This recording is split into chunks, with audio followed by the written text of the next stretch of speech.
Hello, welcome back to the channel, and this is a channel where we give you reviews, playthroughs, unboxings.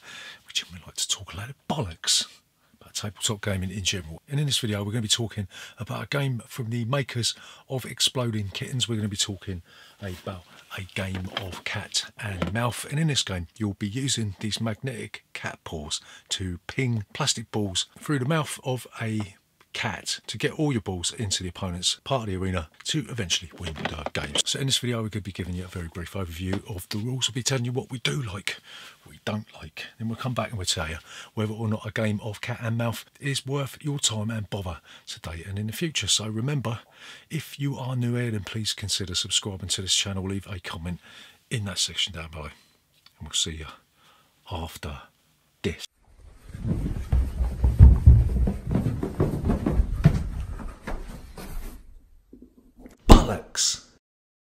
So, a game of cat and mouse. How do you play this game? So a game of cat and mouse is a dexterity game for two players. What you're going to do, the board is actually the box itself. What you do, you open it all up and then you'll take the plastic cat's head. I know this sounds bizarre, but you'll slot it into the relevant positions. You'll take some of these really flimsy cardboard borders and you'll slot them into the positions, and you'll take 4 yellow balls, put them in your side. Your opponent will take 4 yellow balls.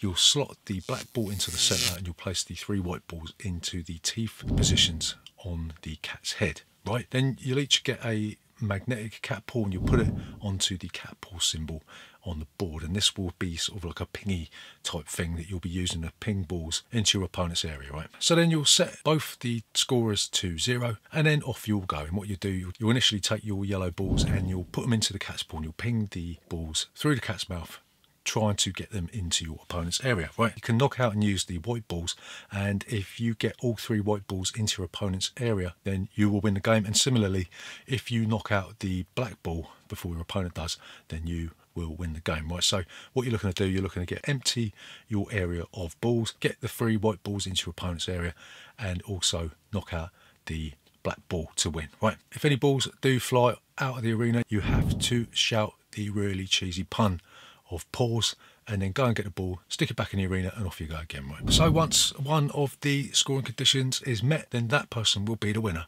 of a game of cat and mouse. So what do we like about a game of cat and mouse?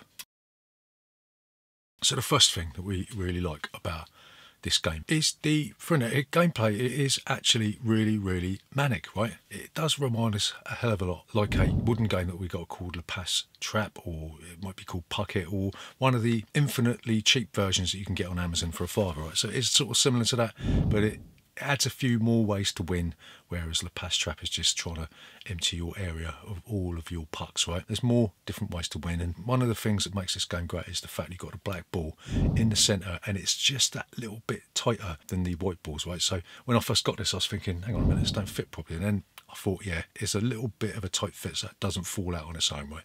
And that really does make this game that little bit more novel than those 2 a penny disc flinging games that you can get on Amazon. So the second thing that we really like about this game is it looks bloody amazing, doesn't it? I mean, this reminds me of my days in the 1990s at these ketamine fueled raves. It really does look like you stepped into an LSD nightmare, doesn't it, really? I mean, that cat's head is enough to put the willies up me, I can assure you of that. But yeah, it does absolutely look aesthetically amazing. It's colourful, and when my kids played this, the first thing they said is, what has the cat dragged in? So yeah, we do actually really quite like the way that this one looks, right? So the next thing that we really like about this, and we've already touched on this, is the fact that there's 3 different ways to win, and that means that there's 3 different things to aim for. So once the white balls are out of the teeth, you can use them as a shortcut to winning the game, because you only need to get 3 of those over as opposed to emptying the whole lot out, right? So the fact that this adds more ways to win and more ways to aim for means that it will be a little bit more interesting for people that are looking for a more involved experience, right? So the final thing that we really like about a game of, keep on wanting to say foot and mouth, but a game of cat and mouse, right, is that the magnetic cat paws are bloody ingenious, right? They actually work really well. When I got this and I put a cat paw on, I'm thinking, yeah, this gimmick, right, it's just going to fly everywhere. You know, you're going to ping it and it's going to ping off the board, or it's going to lose its magnetism, but it doesn't. It really works well, and whoever thought this up needs to win the Nobel Peace Prize, right? Because this has kept my children apart. They've stopped scratching each other's eyes out whilst playing this over the Christmas period. So actual components, insofar as the actual cat paws, they're really good quality and they work really, really well. So what don't we like about a game of cat and mouse? So the first thing that we don't like about it is the white balls seem to be a little bit of a wasted add-on. Once they've all come out of the teeth area, the mechanic sort of becomes a little bit redundant, because while they're perched in the cat's teeth, if you can get all three of them over to your opponent's goal, then you're going to win the game, right? Once all of those 3 white balls are out of the cat's teeth, because now you're only looking to get 3 balls into your opponent's area as opposed to 8.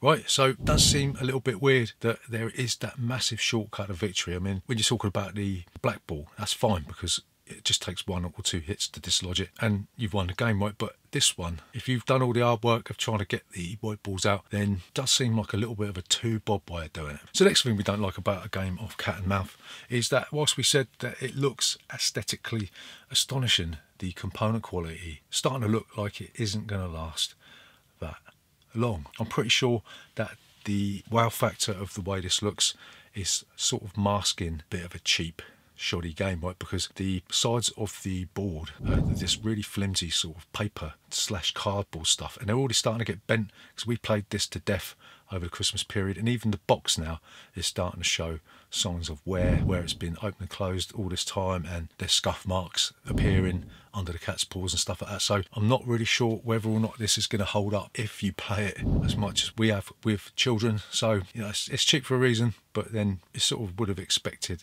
maybe a little bit more sturdiness out of cardboard. So the final thing we don't like about a game of cat and mouse is that the game stops at regular intervals for you to pick the ball up off the floor, right? I mean, it's other games like Pucket and Le Passe Trap don't suffer from this because more often than not the pucks are weighty enough to hold themselves down to prevent themselves from flying off the board, right? But with this one, you're constantly pinging the balls and it's going to hit the cat and fly off, and you're going to have to shout "pause stop" about 100 billion times, and it really does interrupt the flow of what really should be a really fast-paced game, right? To summarise, is a game of cat and mouse worth your time and bother today and in the future?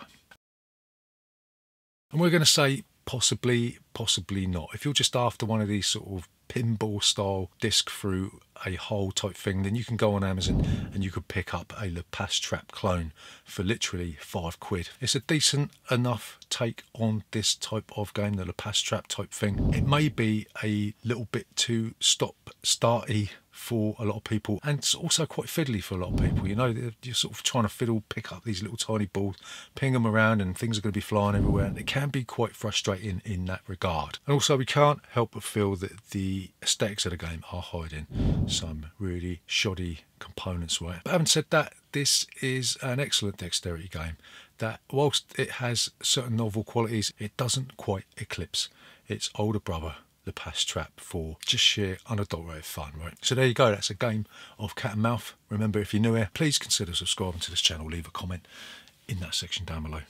We'll see you next time.